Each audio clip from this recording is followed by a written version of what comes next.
আমার রব যখন ভালোবাসে বান্দাকে তখন কয়েকটি ইঙ্গিত দান করে। প্রথম ইঙ্গিত, তার বাড়িতে কন্যা সন্তান পাঠায়। হ্যাঁ, কন্যা সন্তান রবই পাঠায়। কন্যা সন্তান যখন রব অত্যন্ত সন্তুষ্ট বোধ করে তখন তিনি এটা পাঠান। তাই আমাদের দৈনন্দিন জীবনে অনেক মানুষ কন্যা সন্তান দেখলে রেগে যায়, এটা উচিত না। আমার রব যেখানে রাজি, রব যেখানে খুশি, সেখানে তোমারও খুশি হওয়া উচিত। রব যদি বেজার হয়ে যায় তাহলে সর্বনাশ, ভেস্তে তো তুমি যেতেই পারবে না। সমস্ত জীবনটাই তোমাকে ব্যাকুলতার পথে এগোতে হবে, সুন্দরভাবে পথটা হয়ে যাবে কঠিন। তাই রব যারা দেয় সুন্দরভাবে মেনে নাও, প্রকৃতির সাথে সুন্দরভাবে নিজেকে সঁপে নাও। প্রকৃতি যেটা আসে ওটা গ্রহণ করতে হয়। প্রকৃতি তো ঈশ্বরের সৃষ্টি, তৈরি করা সব কিছুই।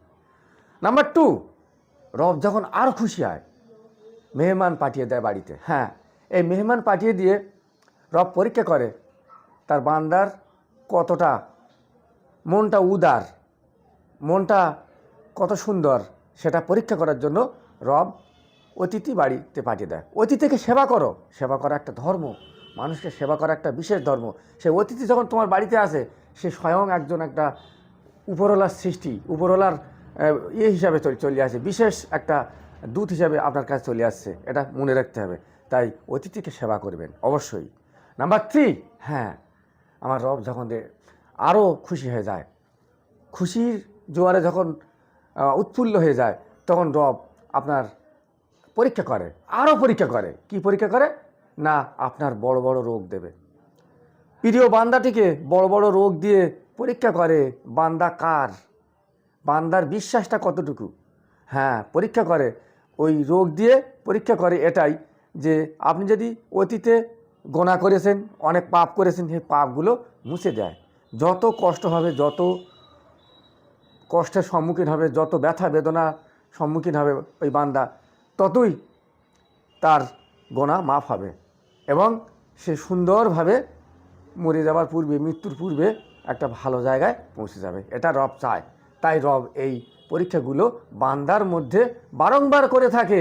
এবং আমাদের বোঝা উচিত, আমরা একটু সামান্য জ্বর হলে ভেঙে পড়ি, হ্যাঁ, নিরাশা বোধ করি, কি হবে, কি কেন এরকম হচ্ছে। কেউ কেউ আবার কুসংস্কার মতো বলে, অনেক মা বোনেরা, ভাই বোনেরা, যে ও ভালো না, ওই জন্য রব ওরে এইরকম এরম করছে। এটা বলা উচিত না। এবারে আরও খুশি হলে, রব যখন আরও খুশি হয়ে যাবে তখন উৎফুল্ল হয়ে যায়, তখন কি করে না, তখন বৃষ্টির মাধ্যমে দিয়ে দেয়, বৃষ্টি দিয়ে দেয়। বৃষ্টির মাধ্যমে সমস্ত কিছু সুন্দরভাবে প্রভাবিত করে এবং রব অত্যন্ত খুশি হলে বৃষ্টির প্রভাব সৃষ্টি করে, তো বৃষ্টি দিয়ে মানুষকে শান্ত করে।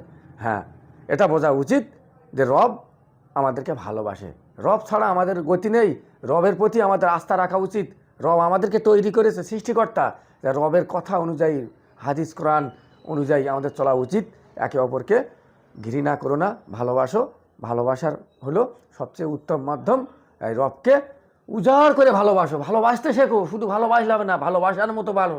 খোদা তোমার ডাকতে জানি না, ডাকার মতো ডাকলে খোদা কেমনি শোনো না। ওকে, ঠিক আছে, আজ তাহলে এই পর্যন্ত বন্ধুরা, ব্যাস।